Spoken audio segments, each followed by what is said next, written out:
ટૂંકનોંધનું સંસ્કૃતમાં વાક્ય લખવું પડશે અને એવી રીતે પૂછાય શું છે હું કહું.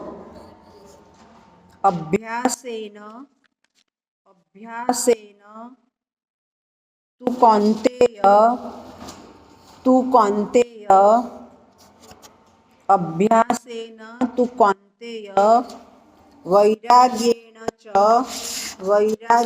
ચ ગુહ્યતે ગુહ્યતે. આ પૂર્વાપર સંદર્ભ અરે વિવરણાત્મક નોંધમાં પણ પૂછાય, ટૂંકનોંધમાં પણ પૂછાય.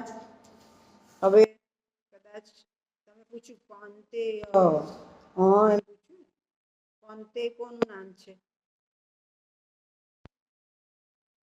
કૌંતેય કોને કહેવાય?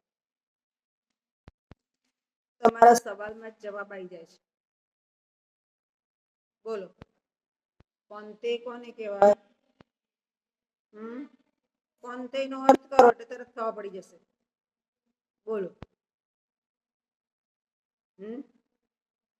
કૌંતેય નો અર્થ કરો એટલે તરત ખબર પડી જશે.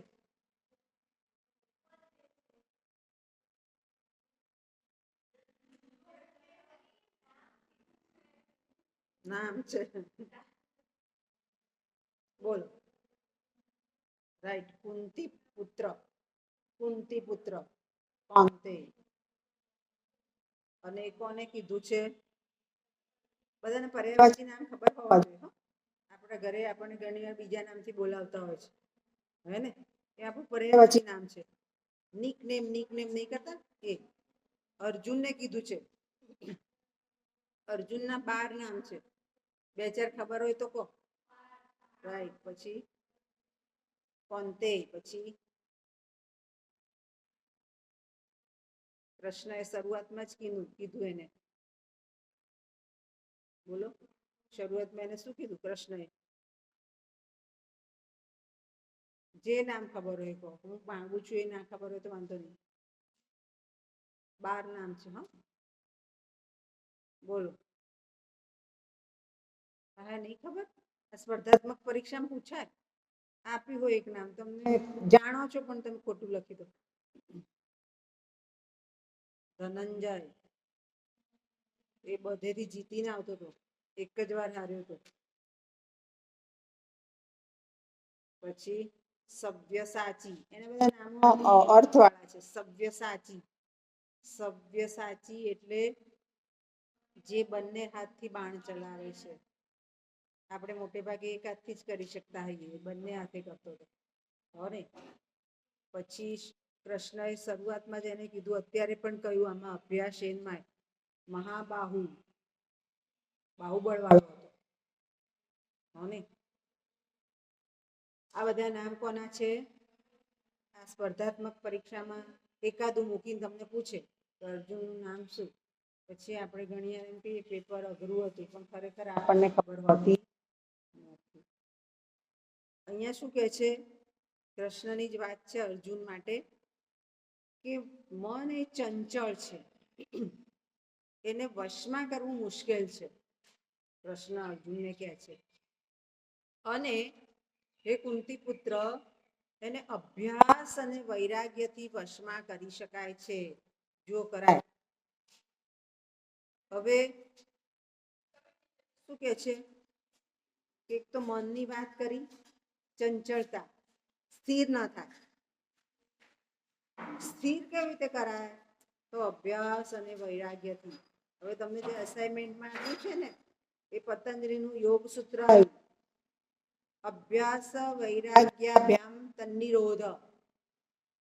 અભ્યાસ અને વૈરાગ્ય વડે ચિત્તને વશ કરી શકાય છે. આ પતંજલિના યોગ સૂત્રમાં છે. ચિત્ત એટલે પણ મન, વિચારો સ્ફુરે ને ચિત્તમાં આવે. હવે અભ્યાસ અને વૈરાગ્ય સમજવો પડશે ને. તો અભ્યાસ એટલે શું? વારે વારે ભણવું એમ નહીં. કોઈ એક કામ કરતા હોઈએ અને એમાં આપણે વારંવાર કરીએ તો એ આપણને આવડી જ જાય છે, સરળતાથી કરવા માંડીએ છીએ, એને અભ્યાસ કહેવાય. પહેલી વાર કરો તો ના આવડ્યું તો કંઈ નહીં, ચોથી વાર કરો તો આવડે જ.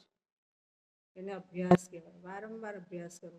અને વૈરાગ્ય કર્યા પછી પાછું પેલું કર્મ સંન્યાસ યાદ રાખવાનું. મેં કર્યું નહીં, કરીને છોડ દો ત્યાં. મેં કર્યું કરશું પાછું મન આવશે વચ્ચે, વળી પાછી મનની પરિસ્થિતિ ઊભી થશે. આપણે કરી દીધું, કામ પતી ગયું, એ વૈરાગ્ય. અને અભ્યાસ કરશો અને વૈરાગ્ય કરશો તો મન ચોક્કસ વશમાં રહે છે, એમ કહેવું છે. ધારો કે તમારા ઘરે જ હોય કે કંઈ લાવવું છે, સાદી ભાષામાં ડ્રેસ લાવવો છે, તો મમ્મી ના પાડી નથી લાવવું, તો તરત જ મન એમ થશે મન ના પાડી.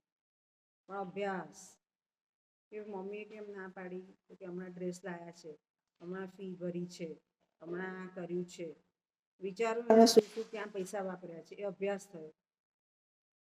અને વૈરાગ્ય, વાંધો નહીં, આ મહિને નહીં લાવી દે તો આવતા મહિને નહીં તો પછી મહિને લાવી તો દેશે જ. આ મનને વશમાં કરવાની વૃત્તિ થઈ. ખ્યાલ આવી ગયો? સમજ પડી ગઈ?